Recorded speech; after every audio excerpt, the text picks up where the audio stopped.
दोस्तों साल 2009 में जेम्स कैमरून ने फिल्म लवर्स को स्क्रीन पे एक जादू रच के दिया था। नाम था अवतार। अवतार 2 में वो जादू एक ऐसे संसार में बदला जो अपने संसार जितना फैमिलियर था। कई नई चीजों को जोड़ दिया। कैप्टन जेक सली और नेत्री की कहानी दो संसारों का मेल बन गई। इंसानों का लालच, प्रकृति को निचोड़कर अपना जीवन लंबा कर लेने की भूख एक नई भयानक शक्ल ले रहा था। और इस चेहरे के साथ हम इंटर करते हैं अवतार 3 में। कैमरून ने खुद से वादा किया था इस बार की कहानी को निश्चित मोड़ पर पहुंचा कर रहेंगे। अवतार 2 का अंत थोड़ा उदासी भरा जरूर था।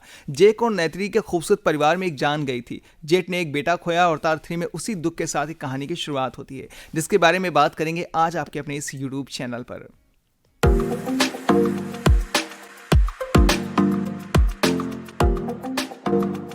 दोस्तों कहते हैं ना कि जेक और नेत्री का जो दूसरा बायोलॉजिकल बेटा लोआ खुद को एक बड़े भाई की मौत का जिम्मेदार मानता है। फर्स्ट हाफ में उसके स्ट्रगल की कहानी को आगे बढ़ने का बड़ा फैक्टर लोआक, जो अपने बड़े भाई जैसा योद्धा बनना चाहता है, पर जेक इसे अभी इस लायक नहीं मानता। किरी नावियों की देवी आयना सो अपने कनेक्शन को लेकर स्ट्रगल कर रही हैं। आइवा उसी स्पिरिचुअलिटी को कनेक्ट नहीं कर पा रही। जेक नेत्री का अडॉप्शन और इंसानी बेटा स्पाइडर अलग केस। ह्यूमन रेस का नावी वर्ल्ड में दखल और ज्यादा बढ़ जाता है। स्पाइडर में कुछ ऐसा हुआ जिसमें ह्यूमन रिसर्चर अपने लिए इस्तेमाल करना चाहते हैं। स्पाइडर का सीक्रेट उन्हें नावियों के संसार में सांस लेने की शक्ति को देता है।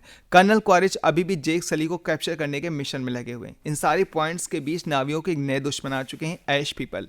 उनके लीडर वरांग नावियों को खत्म कर देना चाहता है और यावी नावियों का लीडर जेक सली और परिवार कई ऐसे मसलों में फंस चुके हैं। अवतार 3 का नया बिल्डअप है। ड्रामा और डेवलपमेंट ज्यादा है, इसलिए इसका लंबा होना तो समझ आता ही है, मगर इसके रास्ते में कहानी के पेस में एक अड़चन बनती है। फर्स्ट हाफ क्योंकि काफ़ी ज़्यादा स्लो लगा। कहानी का ह्यूमन कनेक्शन जोड़ने में कैमरून थोड़ा ज़्यादा वक्त ले लेते हैं। कुछ संभावनाएं वाकई इतनी कम होती हैं कि दिमाग में सबसे दूरस्थ कोनों में भी कभी नहीं कौनती, जैसे कि अवतार 3 में उम्मीदों पर खरी नहीं उतरती।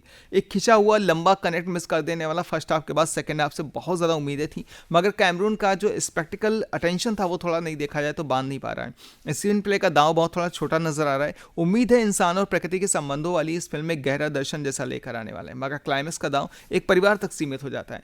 खुद में ऐसा फील होता है खुद अपने क्रिएट किए हुए संसार को शोकेश करने में ज्यादा गहरे चले गए। इस चक्कर में स्क्रीन पर थोड़ा स्लो लगा, लेकिन शो मास्टर कैमरून का हो तो उनकी शोबाजी से शिकायत कैसे कर सकते हैं। उनके संसार में अभी वो मैजिक है जो आपका मुंह खोल कर रह सकता है। पल के कुछ देर के लिए आप खुद भी चपकना बोल सकते हैं। तो उम्मीद है कि जानकारी अच्छी लगी हो तो वीडियो को लाइक और कमेंट करने के साथ, अवतार के फैन है तो जल्दी से इस चैनल को, अभी तक आपने सब्सक्राइब नहीं किया तो जल्दी से इसे सब्सक्राइब करना बिल्कुल मत